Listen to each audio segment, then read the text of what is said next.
Alalahanin ninyo, ako at ang buong bansang karya is for nation building.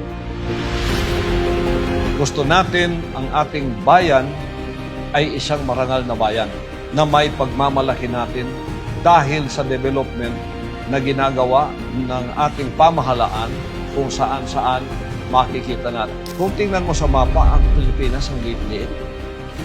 Di ba? Tapos ganito, wala pang development na ganito.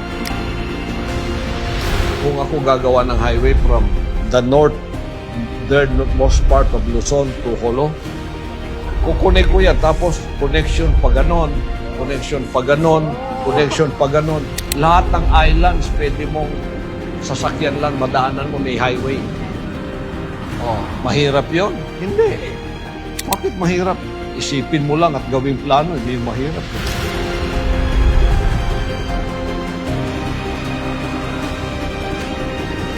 What the mind can conceive can be achieved. Di ba? Oh, yun ang dream ko para sa ating bansa. Pusong makabayan yan. Puso para sa development ng ating bansa.